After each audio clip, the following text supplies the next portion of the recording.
Well, how's it going, Frank? Well, you need to talk to him up there. He ain't done a thing since you left.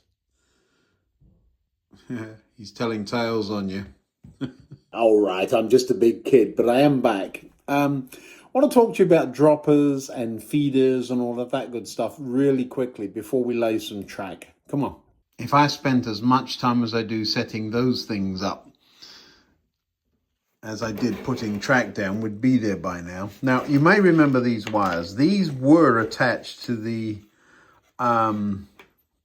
tram shuttle. Now, up here under this debris are two wires. These two simply go down underneath the board to the power supply.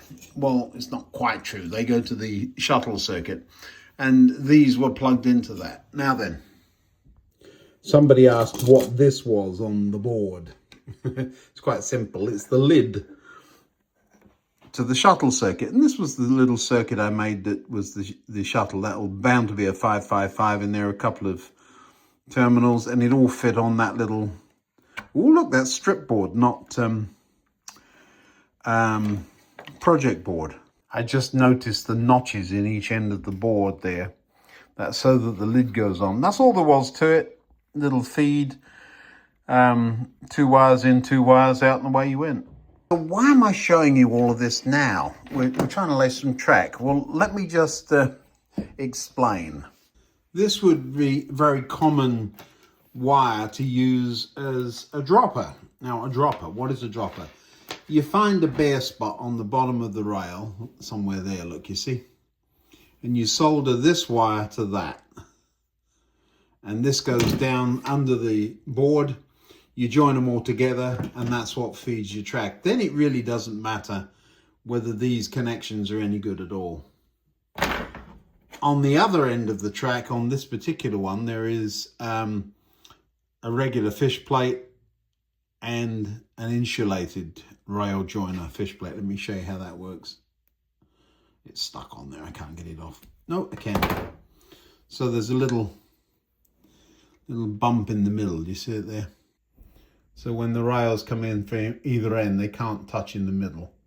So that's a rail insulator. Now, coming from my background of electronics and electrical engineering and all that good stuff, when I started reading up about droppers, I had a little bit of a chuckle, because this is what they propose. You put this wire on the bottom, you drop this down, you generally stick it in something like this. Okay, now these spade connectors are pretty good. That's a good old connection, but it's a connection. Count them, please. And then the other end of this, I've just cut this off. This goes off somewhere to a central point, and you join them all together on a terminal block. And my thing was, well, what are you doing? What's the purpose? And it's to really, when it boils down to it, it's to overcome resistance and corrosion that happen in the metal rail joiners. Now, there is a particular kind of dropper that I think, what now? What they do is that they solder a wire to the rail joiner and then drop it down from there. Then you join two rails to that joiner. You think, help me. About the worst possible solution there is, because then you are guaranteed to have at least the resistance of one rail joiner between your feed and the rail. But some people like them. Some people also like droppers. Well, if I don't like them, then what are these? Well, you do have to make a connection to the rails. That's for sure. I'll show you how I do it. I'm looking all over the layout for one. There's one here. Let me show you. It's awkward. It's right in the middle of the yard here. Hold on. There it is. Look, it solders to the side of the track and drops down a hole. In real life, there's a track pin there, look. In real life, can you see them? Well, yes, you can, but you do have to look for them. There's one there. There's another one over there. Where's another one? Here's a rather obvious one. It goes down there. What these are is, these are the feeds that go off to the block detection. There's another one there, another one there, another one. That one's rather obvious, another one there. These things are everywhere. So here I am, busy saying I don't use droppers, and yet I've got wires attached all over the place. Here's the difference. There's an insulated join there. This one doesn't have one. There's the feed. There's a bazillion wires joined to the layout, but not every piece of track has a wire coming up from underneath. Each of the wires coming to those sections goes off to block detection circuitry. So you need an individual feed to each block. I'll show you the wiring loom for that, for example. Now remember, this is the end of the board, so there's very little down here, so there shouldn't be many wires under there, right? Well, this is the wiring loom that runs past the layout there. There's, I don't know what's in there. There's certainly a 9-volt feed, so we'll count those two as it. I think those it is them. Then there's the data. That's that one, the grey one there, the flat data cable. Yes, it's all jumbled up in the same. And then there's a multi-core there. That will be block detection coming back or going to. And then over the back there, those three I just showed you. There's 1, 2, 3, 4 wires.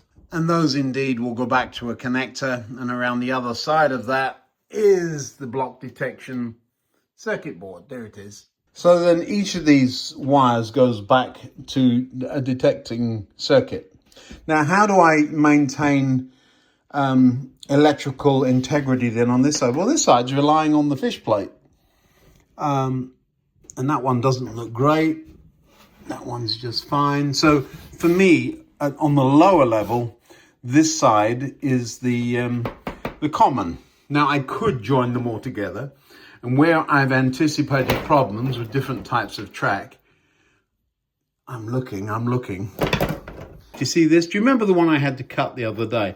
So what I've done is I've soldered there, gone around the fish plate, and gone there. So there is a wired connection that goes from one rail past the fish plate to the next.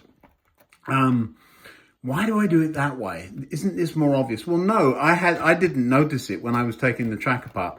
I do leave enough slack in this wire so that there's a little bit of room for movement. But the reason I do it that way is because this rail is a far better conductor than this piece of wire, especially when it's got half a dozen connectors in it. So, and bottom line, am I saying don't use droppers? No. But I am saying, even on a big layout like this, I haven't got them everywhere. Most pieces of track end up, because I'm using flexible track, which is, what is that, 1.5 meters or a meter long, who knows, 3 feet or something like that. Whatever it is, there's probably going to be something connected to it, because even on a layout like this, you don't go very far before you run into something. I've never had any problems in all of the years that this has been running.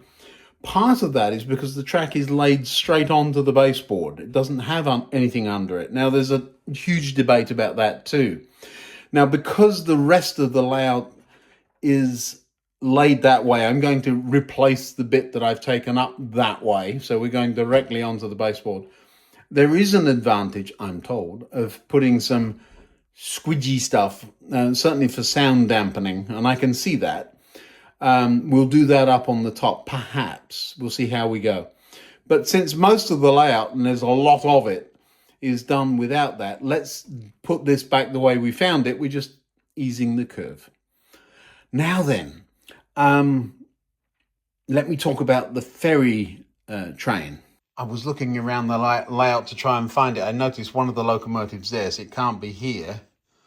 It may be in the station. Let's go look. I love it when you can't find trains. These wagons we used to see in Dover a great deal, especially looking like this. I do remember them like that, never that clean, but these were far more common. So we also saw them in Sandwich. I went to school in a place called Sandwich and travelled extensively between Ramsgate, Dover, Deal. We did see them coming that way, but they very often went the other way. So they would come from, I don't know, Charing Cross End or Victoria End into Dover. but not through Ramsgate, Martin Mill, Dover, Deal, Sandwich, that way. They didn't come on that bit of the line, but every now and again we'd see them. We only lived a few miles from the docks at Dover, and we'd go up onto Langdon Heights, which is up on the top of the White Cliffs of Dover, and watch over. You can still do it today, I believe. Sit up there and watch the ferries come and go, and we'd see the trains over on the other side. The trains were over on the far side of Dover, so we didn't see them from there. But sitting out there is the Goodwin Sands, not the Goodwind, Goodwin. And it's very easy to get that mixed up. In the end, you have to choose. Do you want to play with underground trains, or do you want to play with lighthouses? Now, I love lighthouses, and I love light ships too. At low tide, once a year or so, when there's a really low tide, the Goodwin Sands pop out of the water, and we were able to go and play cricket on them. And the game's abandoned when the tide comes in. Now, I wonder what the... we always knew whether it was a local or a visitor, because they would say good wind. And did have a little look to see were the sands named after someone in particular, but I couldn't find out, and I wasn't going to dig. But I think we should call them the Phillip Sands or the Paula Sands. There you go, Paula. You've had a mention. So Paula Sands it is, and we'll go with that. And if you don't know what I'm talking about, that's quite all right. Somebody's having a little chuckle at the TV right about now. All of that to say that I grew up looking out to sea. We lived literally, I could look out my bedroom window and look out and could see the Goodwin Sands from where I slept or was supposed to be sleeping. Every now and again from Pegwell Bay, which was way to our left, the hovercraft would come across and go across them. And we could always tell because it kicked up a little bit more spray than usual. Now, talking about noises of those things going by, I've got a dog that's barking. I need to go and investigate. I think Shadow needs to go out. Now, there is a mark on the board. That's where the outside of a third radius curve has been. I'm going to pop these two third radius curves back together, make sure they're square, and give that another try just to check. I really don't want to nail track down and then find I've done it wrong. I just noticed, do you see that little ding in the fish plate there? That's where what I do is before I push them together, I leave the ends alone, but I just nip the middle of the fish plate with a pair of cutters. So just nip on it there. Do you see the mark? And it makes it really tight. So the fish plate, you have to really wiggle to get it out. So I make sure the fish plates aren't sloppy when they go on. So making sure we hold it down. The issue is, of course, it's relative to what? It's just a curve, and it's marking nothing in particular, except that the geometry of the curve is accurate. So there we are. I've got that's a white mark that I'm going to call the center. Now, how can you possibly do that? Let me show you. By starting here and drawing on the sleepers there, it's the center line. Do you see it? So that's now my center line for the track. And that, what is that? What is that radius?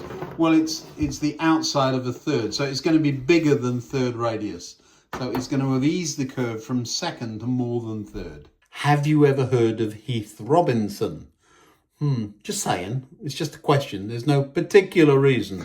When I left secondary school, I won the school prize, and this is what I got. The form prize for 4N, awarded to Ian Curry, and that was my school, Sandwich County Secondary School. Received in 1975, would that be? Yeah, that would be about right. The headmaster, I do not know the headmaster's name. Heath Robinson, wonderful person. all kinds of completely crazy inventions. And what I like is that the school actually allowed this to be my school prize. Isn't that wonderful? I've got it all these years later. I think that's fun. The sunbathing wheel. You tie people on and turn them around. Look at that. Just so you know, the school wasn't completely crazy. The other part of the prize was this. Anybody know what that is? Super Deluxe. It's a slide rule. And yes, I know how to use it. And yes, it still works. Lovely thing. I have it down here. I do use it from time to time. It still has its box. It hasn't had extensive use. I'll tell you what I use it for. Is I like to add things up and do math in my head, and I do multiplication on it. I do not use it for the basic functions, because those are easier done using a calculator. You thought I was going to say trig tables, didn't you? No, a calculator. Goodwin and Heath Robinson and school prizes, and we haven't got a single piece of track laid. Let's get on with it, shall we? I have been looking everywhere for my level crossing. What I did find was a couple of curve points and a three-way point. Ooh, I'm not using it. It's trouble. It's actually new-ish. It's obviously been in the circuit at one point because of this. I'm trying to remember where that was. Interesting. I'll have to have a think. I think it was where the station throat is. I think it was there because there was an additional track where one of the platforms is. One of them was over here. I don't remember exactly where, but that was there. We used to have a little bit of trouble with it. Is this Hornby? I think it is. Yeah, this is a Hornby point. And when I went, well, these can't have been because the springs are still in them. Well, they are in that too. And you take the springs out when you're doing point motors. Let's get on with this. If I can't find that crossing, I'll have to use the old-fashioned way of cutting a block of wood. Now I'm getting grumpy. Well, I shouldn't be. What I'm finding is things that I haven't put away. I've put them somewhere they shouldn't be, and now I'm discovering them. And I'm sure I've just ordered some of that. I knew I was going to need some LocoNet cable, and there's 2 rolls of it in there. So I must be quick. I'm still looking for that level crossing. Can't find it. But the principle is you have a set track, whatever they call them, level crossing, and the spacing in that is what I've used all over the layout. Right. I really thought I'd found a single slip, and I would have been really cross if I had. I did find this. This is sleeper end. I think this, you see the notches in it. I think that's where this is, yeah, this is the deck height. So that would be, well, it's not that deck height. It must have been the one above. Let me just see. Yeah, so this sits between the ends of the sleepers-ish. And the centers, is that right? Yeah, that's what it is. More or less centers.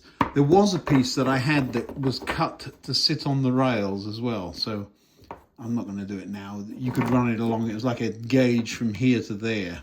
Now, I absolutely could use the old track. It just needs cleaning up. It's got bits of ballast stuck all over it. Just need to clean it up. But I'm going to use new stuff here because it's going to be less accessible, of course. Right off the bat, you often see the last sleeper cut away. I always forget to go around and put them back in. So what I do is simply cut the chairs off and put fish plates on. So we're going to do that. It's been years since I actually laid some track, but we're going to do it now. There we go. So that last sleeper is all floppy. Couple of fish plates. Now this one needs an insulator on it, doesn't it? And where are they? There's one on this side. I have routinely forgotten to do that, and there's many places on the layout where there are no insulators.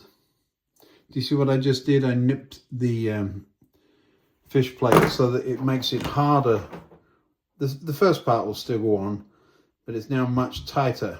And have I put it the right way around? I have. So now whip this around.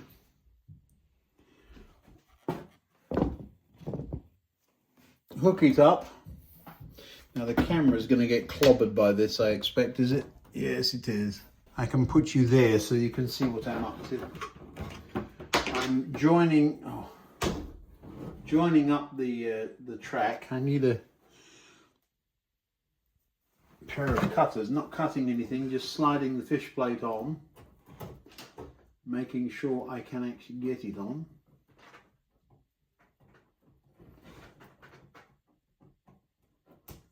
Here we go. Wiggle, wiggle, wiggle. They have both gone on nicely. Both the insulated one and the non-insulated one.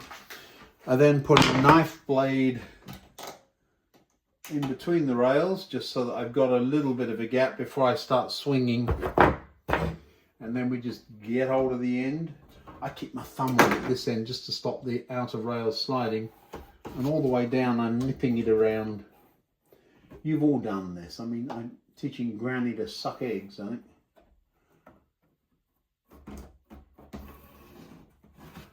Keeping that outer rail from getting away from me and pulling it. There we are. And I want to see that white line right down the center line of the track. Very easy to end up with that diggy or that whoop whoop. So we are going to pin that one, that sleeper. Now when I say pin, I bet nobody's ever seen this done. Thumbtacks, we call them here. These are the ones with the thing. It's a bit like a drawing pin, one with the handle on it. And you pop that through the sleeper like that and push. It will go into the ply quite nicely. And I've already got both hands off. There they are. Wee-hee. And now it will swing around on that still, but you've already started creating the curve you want. I'm a little concerned that that's still pulling too early, so we'll put another one in. About 2 sleepers later. This time I'm right on the center line. There we are. And that will stop the end doing that. The track though is already, do you see it's already, I'm not touching it, it's already holding form. If anything, it's over bent, which is fine. And another one. I'm not going to push pins into that thin piece of board. And in this instance, you don't need to push the pins into the sleeper itself. You can go in between two, so that you've got a little bit of wiggle room. It just holds it more or less in place. And we are all the way around here. And now what I'm doing is looking that way towards the camera to see what kind of a gap I've got left and what kind of trajectory I am on. I need a straight edge. I'll tell you a funny thing. There's the box of track, but I'd put it in the cupboard out of the way. Then I saw that, I thought, oh no, this looked like a box of track, and no, it's not. It's a little heavier. It's got a bench power strip in it. It's quite a long one. I have one all the way along the back of the bench, and there's another bench that really should be on, but I've just never done it. But I would have been grumpy if I'd have bought a box of track and had one of those. They're expensive. Wasn't a full box, but it was all they had. I'm telling you, cleaning up is a good idea. I found 2 more points. I'm going to have enough to make another whole layout at this rate. Those are nothing to do with the layout. Those are the things I found today, just looking around. You know, you have one here and you have one there, and yeah, Expensive. All of that to get a straight edge, and it didn't come back with one. Let's get another pin in this thing. Now, pushing from this end that way, which is why I didn't push that pin in all the way, remember? It gives me a little bit of wiggle room. The more you push track in, the steeper you make the curve, because it's got to get more in and it'll kink. So you kind of want to stretch it out. But you've made a mark on it, so the white line that runs right down the middle of the track, you just need to make sure it actually does run down the middle of the track. It doesn't zigzaggy. And the pin I'm putting in now, it's through the sleeper, but it's barely into the board. I'm just checking everything. Came out. It's right at the point, I think that's the point at which the track should be parallel with the edge of the board. We'll have a look in a minute. We're very close. Yeah, nice sweeping curve, the white line down the middle of the sleepers. Having done that, I now pull the pins out and replace them with these little nails through the same hole I made in the sleeper. And do I get a hammer and bang? No, I get a pair of pliers. If I push the pin in far enough in the first place. Old pair of pliers, and simply push it down through the same hole. There we go, one piece of track in. There's 1, 2, 3, 4 track pins is all. Does it have a little bit of give in it? Yes. And I'm running my hand over it. Does it feel smooth? Absolutely does. A little bit of grit over there. That's the ballast. Yeah, it feels just right. We'll run a wagon around it later. Now this end, I've got the piece sticking out and all of that, and this hasn't been addressed, but it is square facing that way, and all I've got to do now is add another piece there. And I've had a thought while I'm doing this. You know how these things progress. So now I've got to put another piece in there, and it's well under a full piece, but it will use 4 pieces. I've got 20, so I'm going to salvage some of the track. Of course, the 2 I took out the other day are on the floor behind me, but I will clean those up and use them. Those need to go in there. There's already fish plates there. I will reuse them. There's nothing wrong with them. They're still tight. Get the piece of ballast out of it. That's what I'm looking at. What's the worst that can happen? I have to put a solder link around them or something. But yeah, it's been fine till now. Don't fix it. It isn't broken. Now then, coming from that end, let's get these other bits of track out of the way. Coming from that end, I will cut the chairs away, shove the track on there, and then at this end you just bend it to make it match and cut through all of it at once. So there's no measuring, but we've got to get that in there first. So I'm going to just cut the chairs away on that last sleeper over there. So all I've done is run a knife underneath the rail there. I'm trying to let you see it. Run a knife under the rail, cuts through the chair. There comes the chair, look. Same on the other side. You just get that one out of there. And now that will slide straight in. And I haven't cut the webbing. In fact, both sides of that webbing are there. There are gaps in the webbing, but not there, which is actually why I turned it around. The webbing on the other end was a little bit in. All right. All I'm doing is joining those 2 together. Are you ready for this? Am I doing it right? Now then, do you see? The last sleeper there is underneath the fish plate. I haven't got a sleeper missing. It's right in there. Even the ballast, do you see that? I'm just pushing it in there. The ballasting I took out, this sleeper's sitting right in the hole. Even the second one over there. So that just makes life easier for me. A little bit of a gap there, so I will have to have a wiggle. But when I bring the track towards me at the other end, that'll close up. So I'm not worried about that. But yeah, that's a nice Nice joint. Now, does it look right and feel right? It's not straight, it's got a slight curve on it, and I like that. So now it's lining up right here, and all I will do is cut through the rails there and there, trim this one off, and we'll be there. Yes, I really am going to use a pair of cutters. We may break them.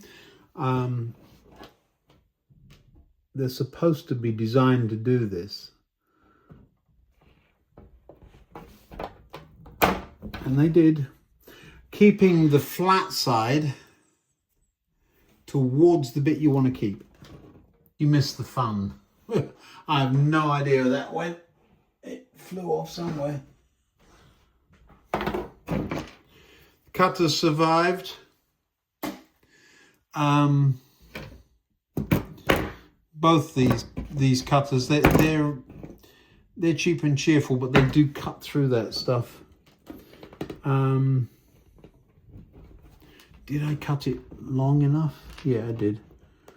Now the sleepers are marginally too close together there, but all I've got to do now is again cut off the chairs. Oh, cut the sleeper off there. Cut off the chairs, leaving the sleeper intact. I'm just using an emery board in the V, because that's where the roughness is. Good, that will do. Now in this particular instance, there's enough room for me to move the track back, slide the fish plates on, then wiggle it back. If you saw behind the camera, you'd see that the track is all catawampus, but there's enough length. If there isn't, what you can do is, because you've cut the webbing away, you can slide the fish plate all the way on, and then with cutters again, you just use the backs of the points to shove the fish plate along the rail so that it goes on the other one. Now this particular one, for some reason, I've got one of the 4 connections not wanting to play ball. I'm going to put you somewhere else so you can see the struggle. I know you like to see me struggle once in a while, don't you? So these fish plates are not coming onto these 2. All right, so now we'll show you what I mean. You just pop the cutters there and give it a bit of a push. There it goes. And the same here, you put the cutters behind the fish plate, flat side, give it a bit of a push. And there we go. Just even up the rails. Just get things out of the way here. Biggish gap there, but there's none at the other end. You remember I put the knife in it.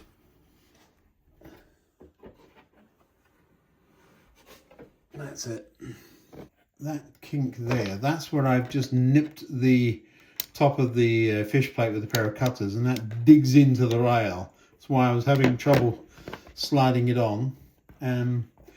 Makes a good electrical connection. Okay, so there's going to be wires on the rails either side, but still, there's the piece of waste. Do we always keep the waste pieces? Of course we do. I like to just nip off the ends, level them up, and then nip them off, so that they're actually useful the moment you get hold of them. You haven't got to go filing the ends and all this.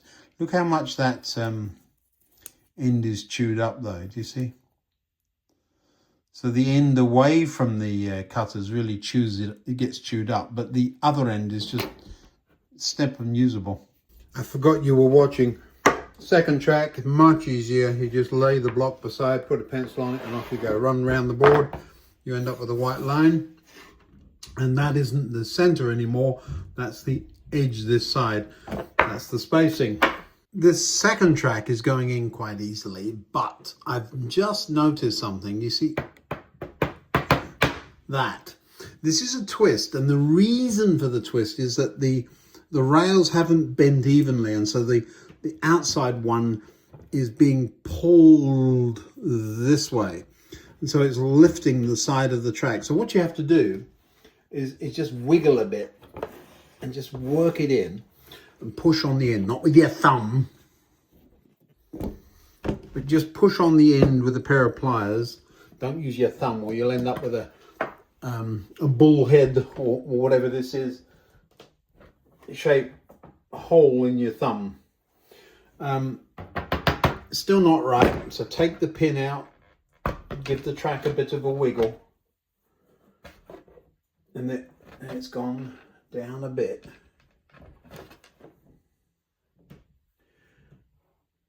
So it's right to there now, and it's right here, just this little bit here. And it's just where the webbing in between the rails doesn't quite cooperate, doesn't slide along as nice as it should. So it's looking and feeling a lot better. There's still a little bit of a wobble in it. I think some of it is because it's going over a little bit of a step there, and around we come. Now, this is more difficult because it is still on a curve and we're going to have to join things up, but that's all right, we'll manage. There we go, joined up, no electrical connection other than the fish plates. I will, don't worry, I'm going to make sure there isn't a good electrical connection across there. This time we do have a line to follow, so we're going to be following that chalk line on the inside of the sleepers there. And this is the mess we're faced with here. And all we do is we stuff a couple of pins in, pin it all up, and then cut through the whole lot. This is an out of sight connection. It's not a good one. There's one of those track pins that I say I don't use. This was undercover. Do you see the kink in it? When you do have to join on a curve like this, stagger the junction. So one there, so that you don't have the join there and you're trying to line bits up and making curves tight and all that stuff. So just stagger the connection. Now, I'm just telling you what I do, and I've been relatively successful at it. So I'm just passing on what I do. I'm not saying I'm an expert. Please don't hear me say that. That looks like it's never going to join up, doesn't it? But once you get the tracks onto that line, see already they're lining up better. I'm going to cut this one there and that one there. You see it? So they'll be staggered by a couple of inches. Yeah. All right. Now, if my hands go in the way, I'm sorry. I'm trying very hard to show you. How do we do the sleepers? Well, that's the problem, isn't it? Do you see? We've got a chair right where we don't want one. But the sleepers are lining up. So we will cut. One of the things to be aware of, and I've done it here, is that I've pulled a sleeper off the rails. Now, all you do there is cut the webbing underneath. So, like that. Slide it back. So, and pop it back on again. Don't try and open it out or anything like that. That should just slide back on there nicely. Of course, we got a bit of a rough edge on the bottom of there. Emery board it.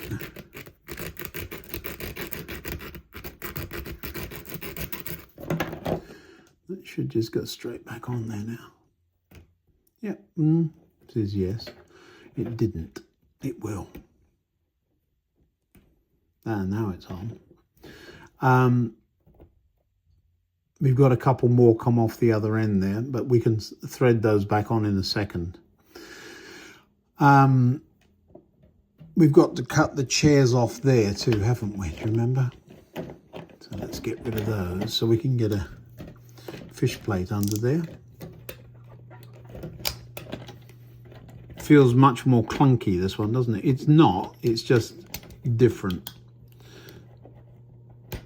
There we go. Now, fish plate, where are you? Down here. What we're going to do, well, we'll keep that there for now. I just want to measure this other one. Is that going to reach? So the fish plate goes on this bit here. This is why I jam them in my thumb working around the camera. I usually use a pair of point nose pliers. So if you hear me yell, it's because I'm Trying to let you see what I'm doing. There we go. It's nice and tight. Now we're going to push that one on a bit further than we normally would. It's in the way of those chairs too, so just take them off. Spot the join. One more thing to do. Ease that rail around a little bit.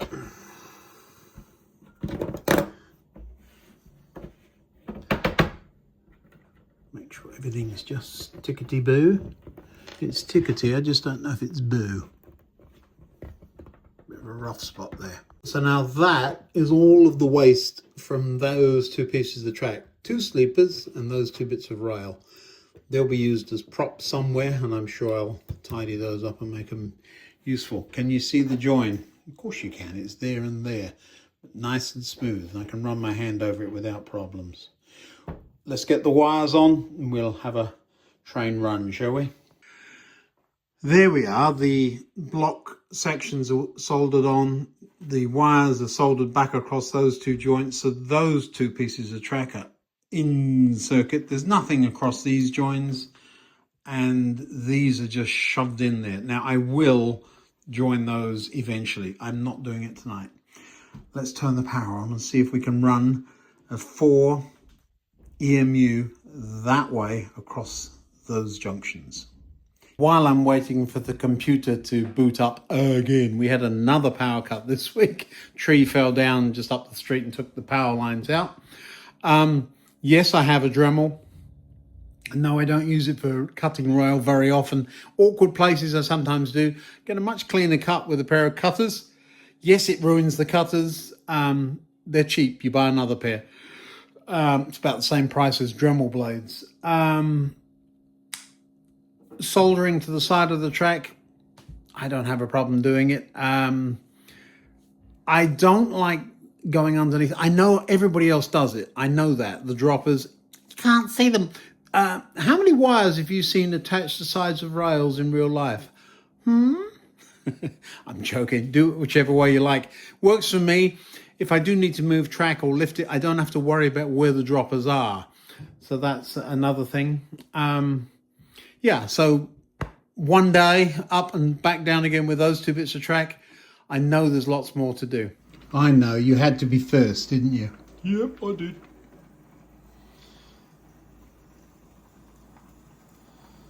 Running slowly but pushing. Just want to see what happens here. I don't think anything will. It's going to be as smooth as glass. I didn't hear it going over the join.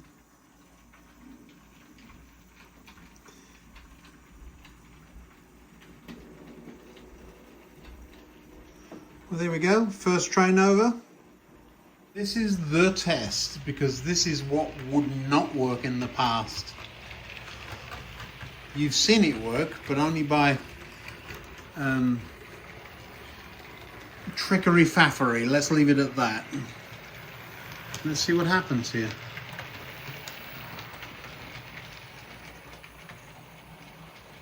Ooh, look at that, look at that, look at that. Lovely, lovely, lovely. It's going slow because of the speed restrictions on that line, not because I've done anything. Now that should go into that platform and stop.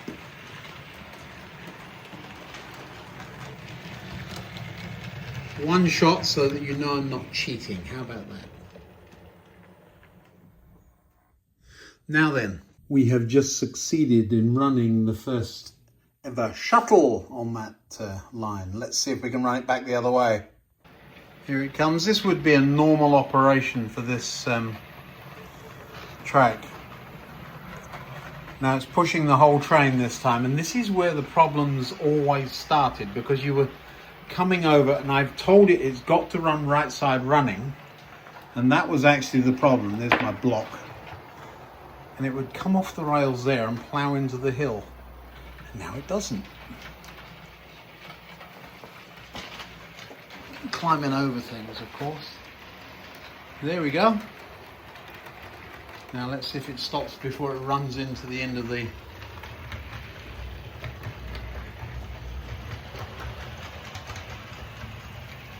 Come on, you gotta stop. You gotta stop. Look where it stopped. Lovely. That's all you're getting. It's late. I've got to get up at 4:30 in the morning. But we have track down, we have trains running. Thanks so much for watching and tolerating the rather boring track laying. But that's what I do. Don't know what we're going to do next, but that's another little milestone reached, isn't it? Video up there, of course. Thanks for telling me what it is. It seems to be that it's random and it's suitable for you. And you can subscribe right there. Good night now.